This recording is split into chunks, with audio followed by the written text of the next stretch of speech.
Hi, you're on the Movie Girl channel. Today I'm going to explain the film Some Like It Rare.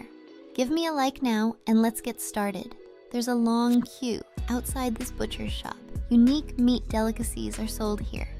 The customers are willing to pay any amount of money for this special meat. Every day the queue gets longer.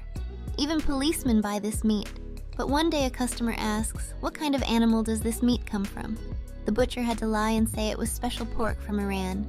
The rumors were believed and people started coming to buy this delicious meat. And the butchers, who were struggling to make ends meet, started to get rich. But how did it happen? Vincent and his wife Sophie have been working in the butcher's shop for 20 years. The shop is on the verge of bankruptcy, and Vincent is scaring away the few customers with his strange meat massages. Suddenly, vegan activists burst in and throw red paint at Sophie. They smash the shop windows, deface the merchandise, and write slogans on the glass. But Vincent manages to catch one of the rioters. Wait a minute! He takes off his pig mask. Who are you? But his friends come back and drag him away. Sophie's renovation loan is refused by the bank, so she gets another loan from her friend Stephanie. She brags about her luxurious life and encourages Sophie to leave her poverty-stricken husband and her dreadful job in the butcher's shop. Over dinner, Stephanie's husband Mark boasts about the success of his business. He produces poor quality meat, but sells tons of it. Even the dog won't eat it. But Mark has earned a luxury house with a swimming pool and a holiday abroad. The man gives Vincent a present, a hunting rifle to protect the butcher's shop from raids.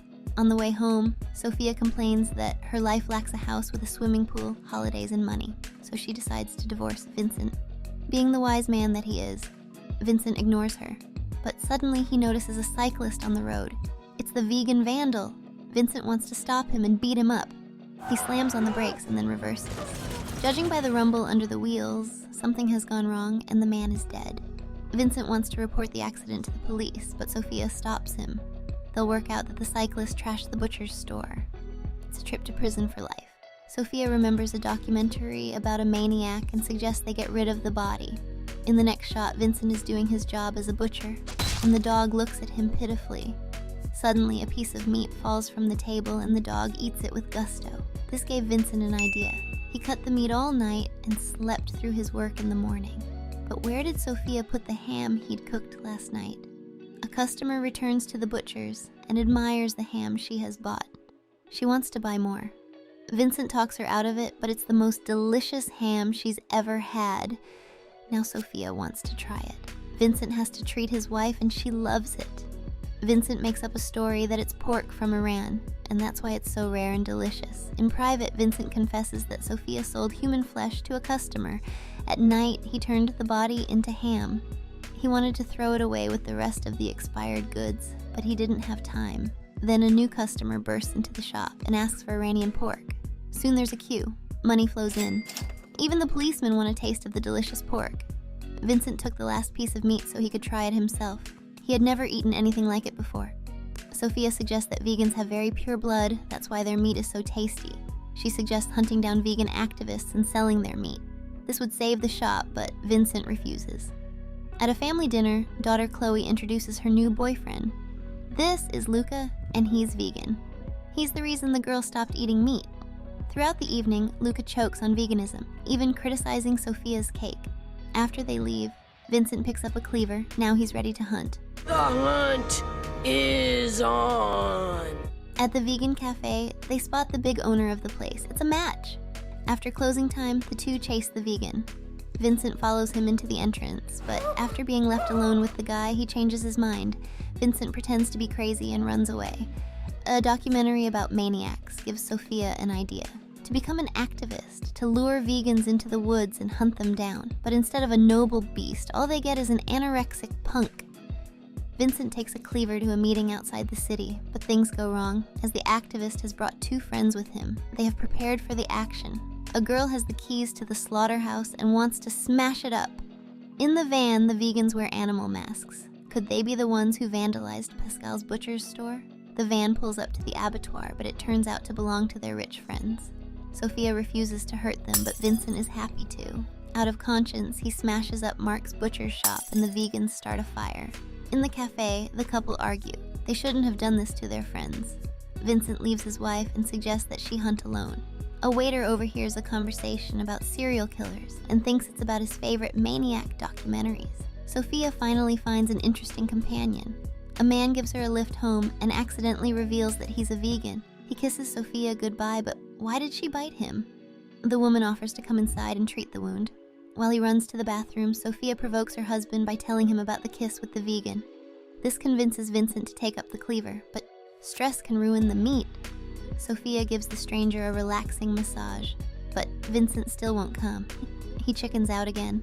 He decides to just throw the man out, but finds him naked. Vincent kills him with a lamp. Then there's a knock at the door. Fortunately, it's only their daughter. Chloe has a fight with Luca about her parents' butcher shop. She wants to eat ribs and sleep on the couch, but her parents send her back to make up. They spend the night cleaning up the scene and cutting the meat. Oddly enough, this strengthens their relationship.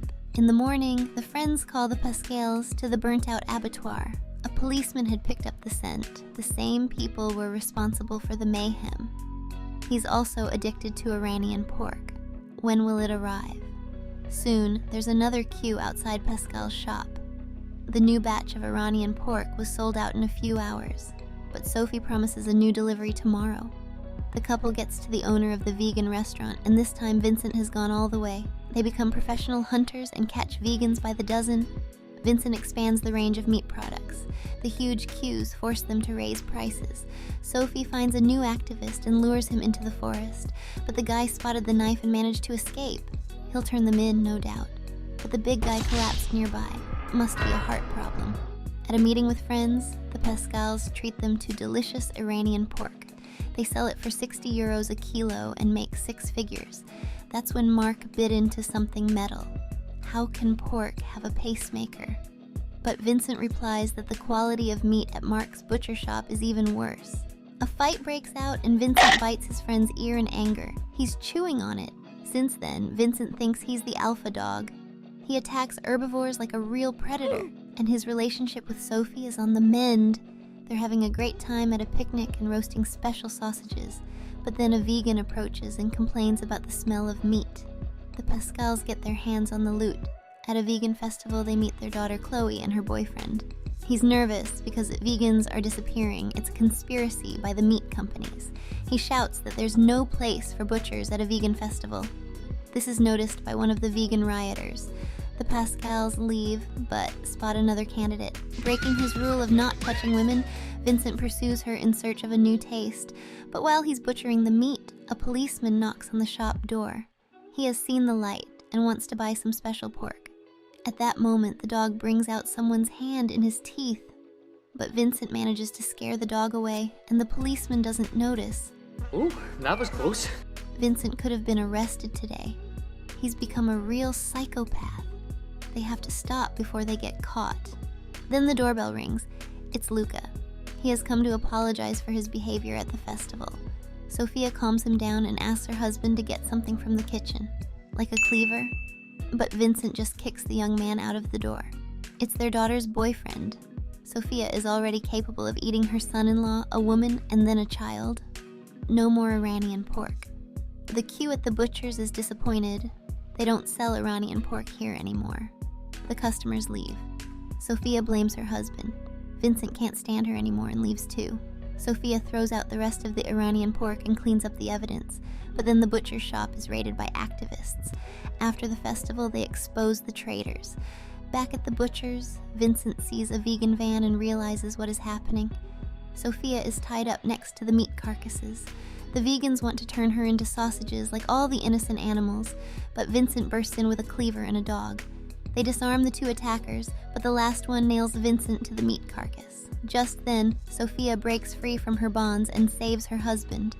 The TV shows another documentary about maniacs, this time about the Pascals. 30 vegans have fallen victim to these cute-looking butchers, and Mark and Stephanie are talking trash about former friends. They discovered that pork doesn't have pacemakers and complained to a policeman.